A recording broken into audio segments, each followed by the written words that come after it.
The gravy was cold, congealed in a skin-like layer on top, mocking me. 30 plates sat empty, expectant, like hungry mouths waiting to be fed. I stared at the mountain of mashed potatoes, the dry turkey carcass stripped bare, and the uneaten, untouched cranberry sauce, a monument to my failure. That's when it hit me. This wasn't about Thanksgiving. It was about control. It was about them seeing how much they could take from me before I finally broke. If you truly love your mother and appreciate everything she has done for you, subscribe now to protect those closest to you from the darkness that is coming. From the moment I met Michael's family, I knew I was an outsider. They were old money country club members, the kind of people who summered in Nantucket and wintered in Vail. I grew up in a 2-bedroom apartment above my mother's laundromat, a world away from their privileged existence. Michael, bless his heart, tried to bridge the gap, but some chasms are too wide to cross. His mother, Eleanor, was the queen bee, and her hive revolved around tradition, appearances, and above all, control. She never outright disliked me, but her subtle digs, her condescending tone, and her constant reminders of my different background were a daily paper cut to my soul. Michael and I had been married for 5 years, and every holiday was a battlefield. Easter meant enduring a passive-aggressive lecture on my unconventional dress. Christmas involved deciphering the hidden meaning behind her carefully chosen, subtly insulting gifts. But Thanksgiving was her masterpiece.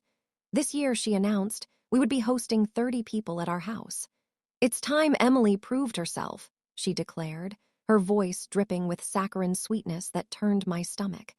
"She's been part of the family long enough." The menu she presented was a culinary Everest. A 20-pound turkey, ham, stuffing, mashed potatoes, sweet potato casserole, green bean almondine, cranberry sauce, both jellied and whole berry, naturally, pumpkin pie, apple pie, pecan pie, and a gluten-free, dairy-free option, just to make things interesting. And of course, everything had to be made from scratch. My name is Emily, and I work full-time as a software engineer. I explained that doing all of this myself, while working and trying to keep the house in order, was simply impossible. I suggested catering or even a potluck, but Eleanor dismissed the idea with a wave of her hand. "Nonsense, dear," she said. "This is a family tradition, and traditions must be upheld." Michael, usually my rock, was strangely silent. He mumbled something about not wanting to upset his mother and offered to help with the dishes. The dishes. He thought helping with the dishes would compensate for me preparing a feast fit for a king and his court, completely alone. I felt a cold dread creep into my bones. This wasn't about Thanksgiving. It was a test I was destined to fail. I spent weeks agonizing over the menu, poring over cookbooks, and practicing recipes.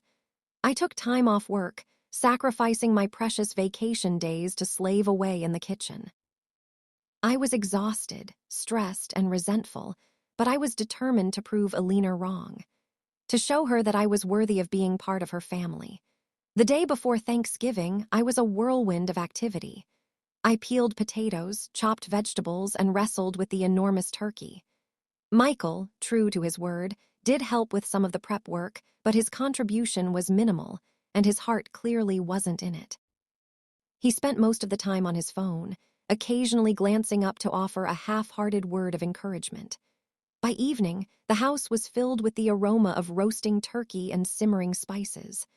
I was covered in flour, my hair was a mess, and my feet ached, but I was almost there.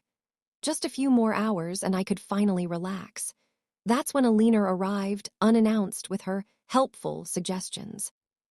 She criticized my stuffing, declared my cranberry sauce too tart, and insisted that I add more sugar to the sweet potato casserole.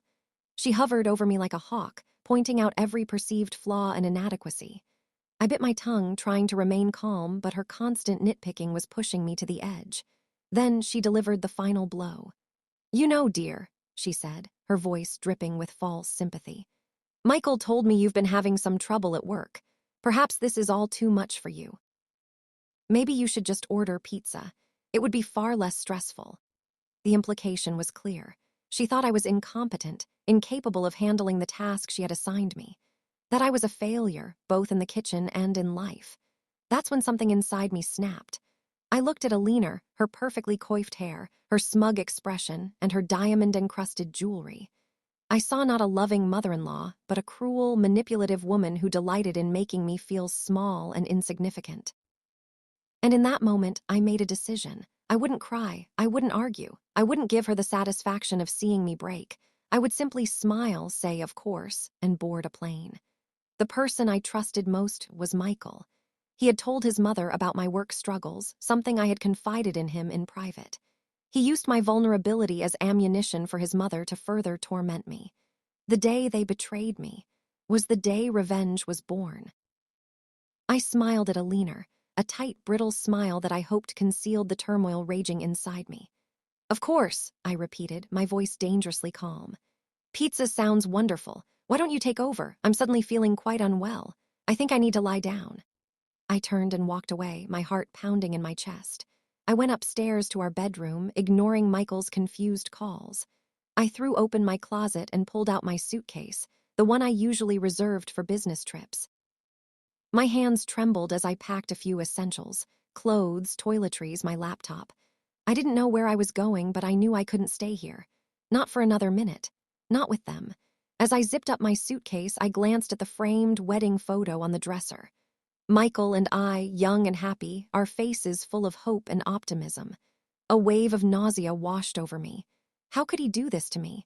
How could he betray my trust so completely? I grabbed the photo and hurled it against the wall, the glass shattering into a million pieces. The sound was immensely satisfying. I booked a one-way ticket to my mother's, needing the comforting familiarity of my childhood home. I left a note for Michael, a single sentence scrawled on a piece of paper. I'm done. Then I slipped out of the house, hailed a cab, and headed to the airport, leaving my old life behind.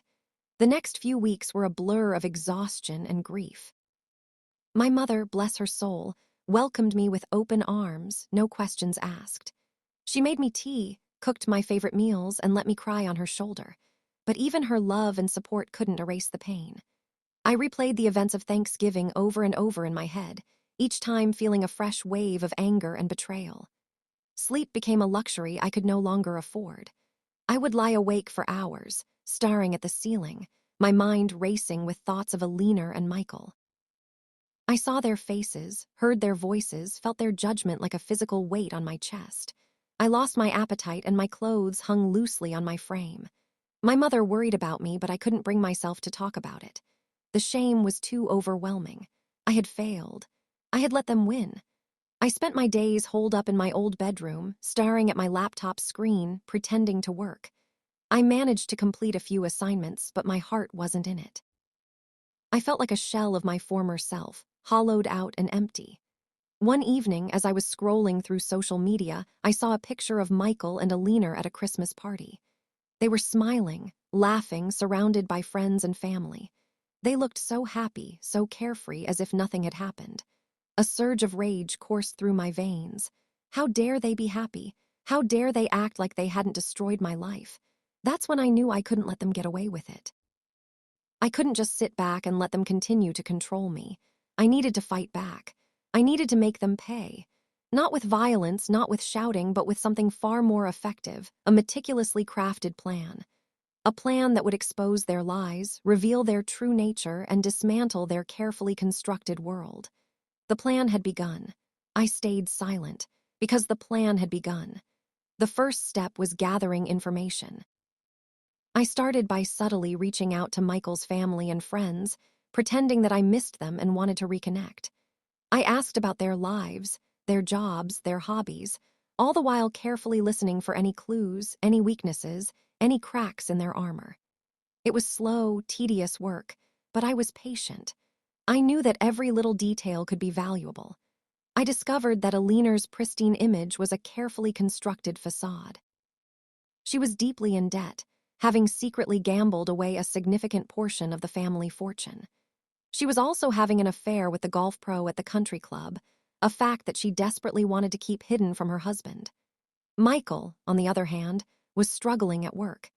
He had been passed over for a promotion and was facing increasing pressure from his superiors. He was also secretly addicted to substances, a habit he had managed to keep hidden from everyone, including me. The more I learned, the more disgusted I became. These weren't the sophisticated, respectable people I had once believed them to be. They were flawed, broken, and deeply unhappy, and their greatest fear was being exposed. Their biggest weakness, they thought they were untouchable.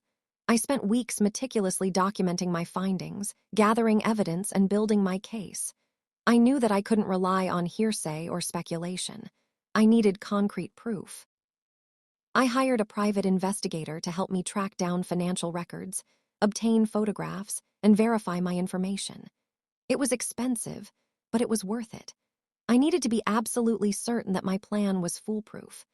As I delved deeper into their lives, I discovered a pattern of deceit and manipulation that stretched back for years.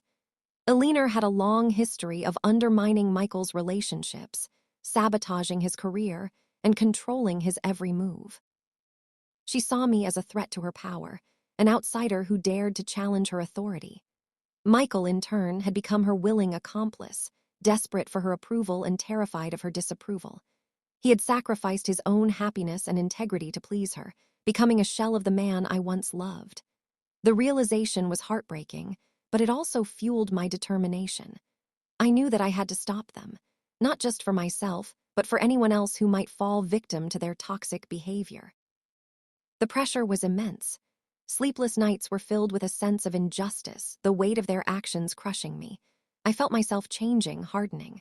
The naive girl who had married Michael was gone, replaced by someone far more wary, far more calculating.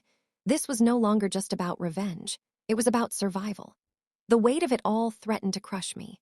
I spent days in a darkened room, the curtains drawn, the silence broken only by the occasional sob. Food tasted like ash. Sleep offered no escape, only a relentless replay of Aliner's smug face and Michael's hollow apologies that now rang false in my memory. My mother tried to coax me out, to remind me of my strength, my intelligence, my worth. But her words were like pebbles tossed against a dam, unable to penetrate the wall of despair that had risen around me. I was trapped, suffocating in a sea of my own making. The shame was a constant companion, whispering insidious doubts in my ear. You're not good enough. You'll never be good enough. They were right about you all along. I started questioning everything. My choices, my abilities, my very identity. Was I really as strong as I thought I was? Or was I just a naive fool, easily manipulated and discarded? Had I misread Michael all along? Was his love for me just a performance, a way to rebel against his mother's control? The thought was like a knife twisting in my gut. The pain was so intense, so all-consuming that I longed for it to end. Not in a way that would cause my mom further pain, but a quiet, internal surrender. A fading away. The world seemed bleak, devoid of color, devoid of hope. I was adrift, lost in a fog of despair, with no compass and no destination. One afternoon, as I was aimlessly flipping through channels on the television, I stumbled upon a documentary about honeybees. I watched, mesmerized, as the tiny creatures worked tirelessly together, building their hive, protecting their queen, and defending their territory against invaders. Their dedication, their resilience, their unwavering commitment to their community was both humbling and inspiring. And then, the narrator said something that struck me to my core.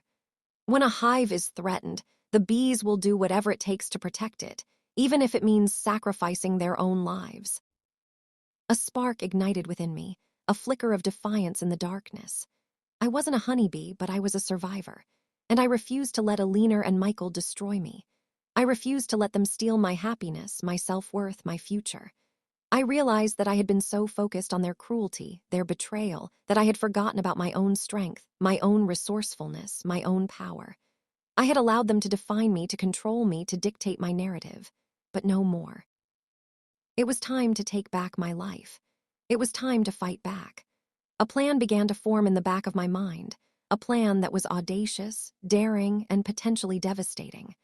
A plan that would not only expose their lies and deceptions, but would also dismantle their carefully constructed world, piece by painful piece. The first step was to regain control of my emotions. I started practicing mindfulness, focusing on my breath, and letting go of the negative thoughts that plagued me. I began exercising again, running until my muscles ached and my lungs burned, pushing myself to the limit to prove that I was still capable of strength and endurance. I reconnected with old friends, people who loved and supported me unconditionally, who reminded me of my value and my worth. Slowly, painstakingly, I began to heal. The scars remained, but they were no longer open wounds. They were badges of honor, reminders of the battles I had fought and the lessons I had learned. I started documenting everything, recording every conversation, saving every email, gathering every piece of evidence that could support my case.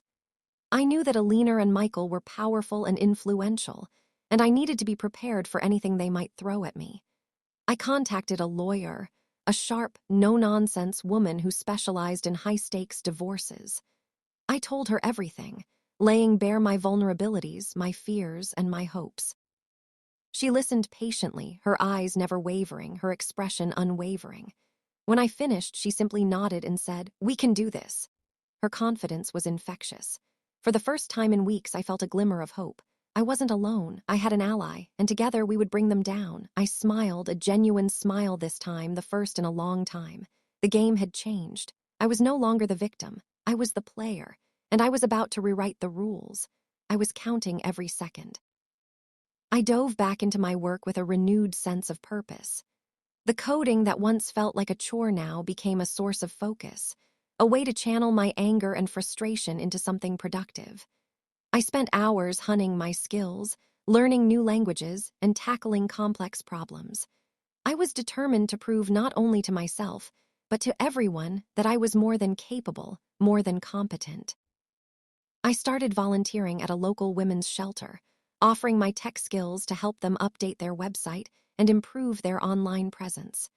It was incredibly rewarding to use my abilities to make a difference in the lives of others, to empower women who had also experienced pain and betrayal. It reminded me that I wasn't alone in my suffering and that there was still good in the world, even amidst the darkness. The more I did, the stronger I became. The more I learned, the more confident I felt. I was transforming, evolving, shedding my old skin and emerging as a new, more resilient version of myself. The exact day they tried to end me, I exposed the truth. That day was coming, and I was ready. I was no longer afraid, I was focused, I was determined, and I was ready to unleash the storm. They thought they had broken me. They thought they had won, but they were wrong, so very wrong. I smiled. I played their game. But I was recording everything. My phone became my closest ally, discreetly capturing conversations, documenting inconsistencies in their stories, and preserving every piece of evidence I could find. I knew that if I was going to take them down, I needed to be meticulous, leaving no room for doubt. I started attending family gatherings again, feigning a reconciliation with Michael and Alina. I showered them with compliments, laughed at their jokes, and pretended to be interested in their lives. They ate it up, basking in the glow of my apparent forgiveness. Little did they know, I was simply gathering more ammunition, observing their behavior, and waiting for the perfect moment to strike. One evening, as Alina was bragging about a recent shopping spree, she let slip a detail about a hidden bank account, one she had been using to funnel money away from the family business. My ears perked up. This was exactly the kind of information I needed. I excused myself to the restroom and quickly jotted down a note, determined to investigate further. The information about Alina's secret gambling debts and the golf pro affair became my primary focus. I realized that exposing these secrets would not only ruin her reputation, but also potentially have legal ramifications. I discreetly contacted a forensic accountant to help me trace the money and uncover the full extent of her financial improprieties. The accountant was a master of his craft, able to follow the money trail with precision and uncover hidden assets with ease. He provided me with a detailed report, outlining Alina's fraudulent activities and providing irrefutable proof of her wrongdoing. The affair was trickier. I needed concrete evidence, something more than just rumors and speculation. I hired a photographer to discreetly capture images of Alina and her paramour together. It took weeks of surveillance, but eventually, the photographer managed to get the shots I needed. Intimate photos that left no doubt about the nature of their relationship. Meanwhile, I turned my attention to Michael. I knew that his substance habit was a major vulnerability, one that could jeopardize his career and his standing in the community. I started subtly planting seeds of doubt in the minds of his colleagues and superiors, hinting at his erratic behavior and his declining performance. I made sure to do it in a way that was deniable, never explicitly accusing him of anything, but simply raising concerns about his well-being. I also learned that Michael had been involved in some shady dealings at work, taking credit for other people's ideas and cutting corners to meet deadlines. I gathered evidence of his misconduct, documenting his unethical behavior and preparing to expose him to his superiors. One close call occurred when Michael unexpectedly came home early from work. I was in the middle of backing up files from my phone to my laptop when I heard his key in the door. Panic surged through me as I frantically tried to close all the windows and erase my tracks. I managed to shut down my laptop just as he walked into the room. He seemed suspicious, noticing my flushed face and my hurried movements. "What are you doing?" he asked, his eyes narrowed. "Nothing," I replied, trying to sound casual. "Just catching up on some emails." He didn't seem convinced, but he didn't press the issue. He went into the kitchen to get a drink, and I breathed a sigh of relief. That was too close. I knew I had to be more careful. The anticipation was building with each passing day. I could feel the moment of reckoning drawing near, the moment when I would finally unleash my plan and watch their carefully constructed world crumble around them. I spent hours visualizing the outcome, imagining their faces as their lies were exposed and their secrets were revealed. The thought filled me with a sense of satisfaction, a feeling of empowerment that I hadn't felt in a long time. I consulted with my lawyer about the best way to present my evidence and maximize my chances of success. She advised me to file for divorce and seek a restraining order against both Michael and Alina. She also recommended that I contact the authorities and report Alina's financial crimes. I hesitated at first. I wasn't sure if I was ready to go that far to completely destroy their lives. But my lawyer reminded me of everything they had done to me, the pain they had caused, the damage they had inflicted. She told me that I deserved justice and that I shouldn't let them get away with their actions. Her words resonated with me. I knew that she was right. I couldn't let them continue to hurt me and others. I had to take a stand. I decided to follow her advice and move forward with my plan. I drafted a detailed affidavit, outlining all of Alina's and Michael's misdeeds and providing supporting documentation. I included copies of the financial records, the photographs of Alina and her lover, and the evidence of Michael's unethical behavior at work. I also described the emotional distress they had caused me, the anxiety, the depression, and the feelings of worthlessness. I wanted the judge to understand the full impact of their actions and to hold them accountable for their behavior. The day I filed the paperwork was one of the most empowering days of my life. I felt like I was finally taking control of my destiny, reclaiming my power, and standing up for myself. I knew that the road ahead would be difficult, but I was prepared to fight. I was ready to face whatever challenges came my way. I was no longer the victim. I was the warrior, and I was about to win this war. I meticulously documented everything, securing digital backups in multiple encrypted locations. I understood the laws surrounding privacy and data collection, ensuring that every recording was obtained legally and ethically. I researched the statutes of limitations for financial fraud and consulted with my lawyer to ensure that my timing was perfect. I even installed hidden cameras in my own home, not to spy on Michael and Alina, but to protect myself and document their reactions when they learned about my plan. The cameras were strategically placed in common areas, disguised as everyday objects, and programmed to record only when motion was detected. The footage was automatically uploaded to a secure cloud server, where it could be accessed remotely. I knew that they would likely try to deny everything to discredit me and to portray me as a crazy, vengeful woman. But I was prepared for their tactics. I had anticipated their every move and had gathered the evidence to counter their claims. I was ready to expose their lies and reveal their true nature to the world. I said nothing. I remained calm because the plan had begun. They thought they were untouchable. That was their fatal flaw. Eleanor, with her society connections and her carefully cultivated image of respectability, believed she was above the law, immune to consequences. Michael, fueled by his ego and his family's wealth, thought he could charm his way out of any situation, that his lies would always be believed. But I knew better. I had seen their true faces, witnessed their cruelty, and experienced their betrayal firsthand, and I was determined to hold them accountable. The forensic accountant uncovered a web of shell corporations and offshore accounts, all meticulously designed to hide Eleanor's illicit activities. The amount of money she had siphoned away from the family business was staggering, enough to bankrupt the company and ruin the lives of countless employees. The photographs of Eleanor and the golf pro were even more damning, capturing them in compromising positions at exclusive resorts and secluded hideaways. The images were clear, indisputable proof of her infidelity and her reckless disregard for her marriage vows. Michael's workplace misconduct was more subtle, but equally damaging. He had been systematically undermining his colleagues, stealing their ideas, and sabotaging their projects to advance his own career. He had also been using the company's resources for personal gain, charging lavish expenses to his corporate credit card and accepting kickbacks from vendors. I compiled all the evidence into a comprehensive dossier, a damning indictment of their crimes and their transgressions.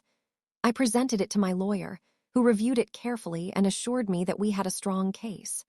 "This is more than enough to bring them down," she said, her eyes gleaming with determination. "They won't know what hit them." The next step was to lure them into my trap, to create a situation where they would be forced to confront their actions and face the consequences. I decided to throw a party, a lavish celebration of our anniversary, a seemingly innocent gathering of family and friends. I sent out elegant invitations, booked a fancy venue, and hired a caterer to prepare a gourmet meal. I made sure to invite all the key players, Eleanor's society friends, Michael's business associates, and our closest family members. I wanted everyone to witness their downfall, to see them exposed for who they truly were. I acted the part of the doting wife, showering Michael with affection, praising his accomplishments, and feigning forgiveness for his past transgressions. He ate it up, completely oblivious to my true intentions. Eleanor was more cautious, sensing that something was amiss, but she couldn't quite put her finger on it. She watched me carefully, her eyes narrowed, her expression guarded. But she couldn't resist the allure of the party, the opportunity to bask in the spotlight and flaunt her wealth and status. As the guests began to arrive, I greeted them with a warm smile, making sure to mingle and make everyone feel welcome. I circulated through the crowd, engaging in polite conversation, laughing at their jokes, and subtly steering the conversation towards Eleanor and Michael. I dropped hints about Eleanor's gambling debts, suggesting that she might be in financial trouble.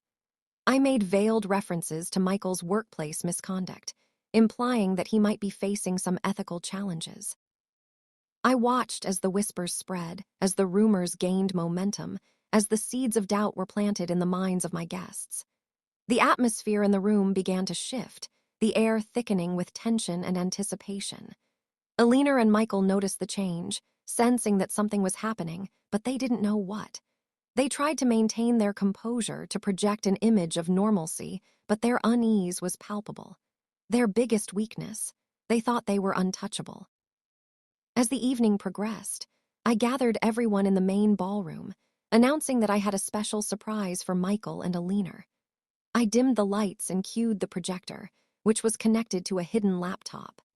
A hush fell over the crowd as the first image appeared on the screen, a photograph of Eleanor and the golf pro, embracing passionately on a secluded beach. A collective gasp echoed through the room as the guests recognized Eleanor and realized the implications of the image. Eleanor's face turned white, her eyes widening in horror. Michael stared at the screen in disbelief, his jaw dropping open. I watched their reactions with a cold sense of satisfaction, knowing that their carefully constructed world was about to come crashing down around them. The projector continued to display a series of incriminating images, each one more damning than the last. There were photographs of Alina and the golf pro at various locations, engaged in increasingly intimate acts. There were financial records detailing Alina's fraudulent activities, showing the money being siphoned away from the family business. There were emails and text messages revealing Michael's workplace misconduct, documenting his unethical behavior and his attempts to sabotage his colleagues. The evidence was overwhelming, irrefutable, and utterly devastating. The guests were stunned, their faces a mixture of shock, disbelief, and morbid curiosity. They stared at Alina and Michael with a mixture of pity and contempt, their respect and admiration replaced by scorn and disdain. Alina tried to deny the allegations, claiming that the photographs were fake and that the financial records had been manipulated. But no one believed her. The evidence was too strong, the accusations too credible. Michael remained silent, his head bowed, his shoulders slumped. He knew that he was caught, that there was no way out. The exact day they tried to end me. I exposed the truth. I stepped forward, my voice clear and strong, and addressed the crowd. I told them the story of Alina's and Michael's betrayal, recounting their lies, their deceptions, and their cruelty. I described the pain they had caused me, the emotional distress they had inflicted, and the damage they had done to my life. I spoke with passion and conviction, my words resonating with the guests, who listened in rapt attention. I revealed Alina's secret gambling debts, her affair with the golf pro, and her fraudulent activities. I exposed Michael's workplace misconduct, his attempts to undermine his colleagues, and his unethical behavior. I presented the evidence that I had gathered, showing them the financial records, the photographs, and the emails. I left no stone unturned, no detail unrevealed. By the end of my speech, the guests were seething with anger and indignation. They turned on Alina and Michael, showering them with insults and accusations. They demanded answers, demanded explanations, demanded justice. Alina and Michael were completely overwhelmed, unable to defend themselves against the onslaught of criticism. They were trapped, exposed, and utterly humiliated. But the final blow was yet to come.